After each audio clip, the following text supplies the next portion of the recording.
तप और सत्य की महिमा। भीष्म जी बोले, विद्वान पुरुष कहते हैं कि संपूर्ण जगत का मूल कारण है तप।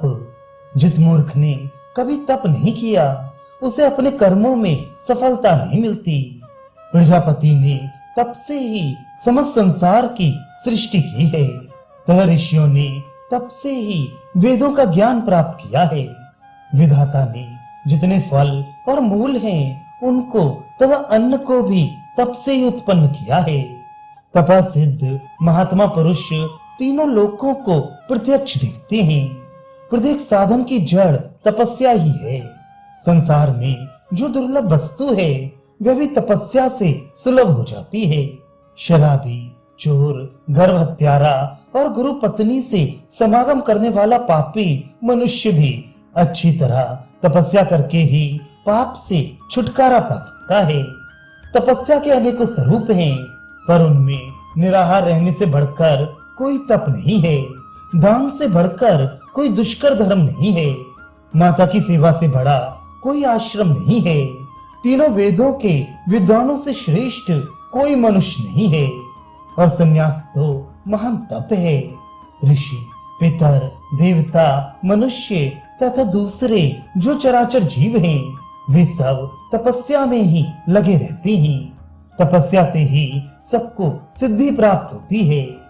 देवताओं को भी तपस्या से ही इतनी बड़ी महिमा मिली है। युधिष्ठिर ने पूछा, दादाजी, ब्राह्मण, ऋषि, पितर और देवता ये सब सत्य भाषण रूप धर्म की प्रशंसा करते हैं। अतः अब मैं ये सुनना चाहता हूँ कि सत्य क्या है, उसका लक्षण क्या है, उसकी प्राप्ति कैसे होती है, तथा सत्य का पालन करने से कौन सा लाभ होता है। भीष्म जी ने कहा, युधिष्ठिर, सत्पुरुष सदा ही सत्य रूप धर्म का पालन करते हैं। सत्य सनातन धर्म है। सत्य को ही आदर देना चाहिए, क्योंकि सत्य ही जीव की परम गति है। सत्य ही धर्म, तप, योग और सनातन ब्रह्म है। सत्य ही परम यज्ञ है।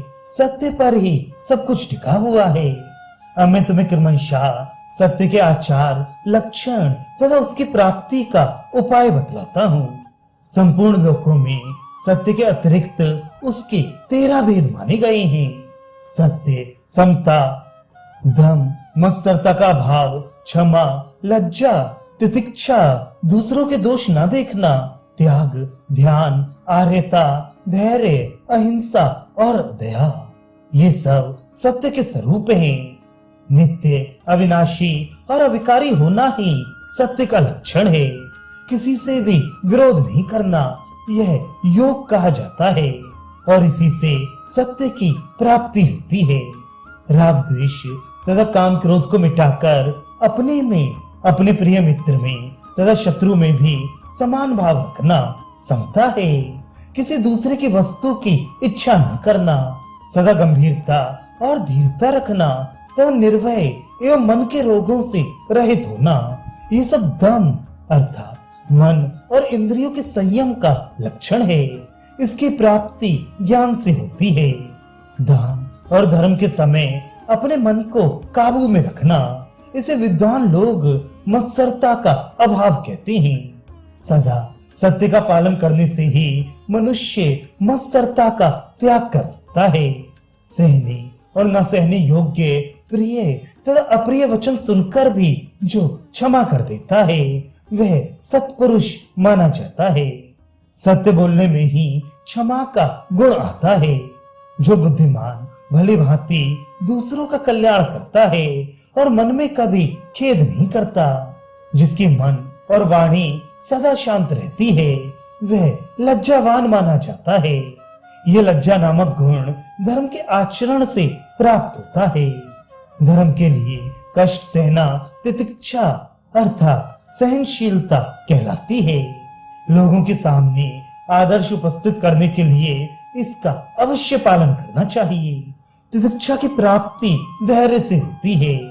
आसक्ति और विषयों का जो त्याग है वही वास्तविक त्याग है। राग द्वेष से मुक्त हुए बिना त्याग की सिद्धि नहीं होती। जो मनुष्य अपने को प्रकट ना करके आसक्ति रहित होकर प्रयत्न पूर्वक जीवों की भलाई का काम करता रहता है, उसके उस श्रेष्ठ आचरण का नाम ही आर्यता है। सुख या दुख प्राप्त होने पर मन में विकार ना होना धैर्य कहलाता है। जो अपनी उन्नति चाहता हो उस बुद्धिमान को सदा धैर्य धारण करना चाहिए, सदा क्षमा करे, सत्य बोले तथा हर्ष, भय और क्रोध का परित्याग कर दे। ऐसे आचरण वाले विद्वान पुरुष को धैर्य प्राप्त होता है। मन, वाणी तथा क्रिया से किसी भी प्राणी के साथ द्रोह न करना, सब पर अनुग्रह रखना तथा दान देना, यह मनुष्यों का सनातन धर्म है। इस प्रकार पृथक पृथक बतलाए हुए उपर्युक्त सभी धर्म सत्य के ही स्वरूप हैं। इनके द्वारा मनुष्य सत्य का ही सेवन करते और सत्य को ही बढ़ाते हैं। राजन, सत्य के गुणों का पार पाना असंभव है, इसलिए ब्राह्मण, पितर और देवता भी सत्य की प्रशंसा करते हैं। सत्य से बढ़कर कोई धर्म नहीं और झूठ से बढ़कर कोई पाप नहीं है। सत्य ही धर्म का आधार है, अतः सत्य का लोप नहीं करना चाहिए। सत्य से दान का, दक्षिणाओं सहित यज्ञ का, त्रिविध अग्नियों में हवन का और धर्म निर्णय करने वाले वेदों के स्वाध्याय का भी फल मिल जाता है। यदि 1 और 1000 अश्वमेध यज्ञों का और दूसरी ओर सत्य का फल तराजू पर रखकर तोला जाए तो 1000 अश्वमेध यज्ञों की अपेक्षा सत्य का ही फल अधिक होगा।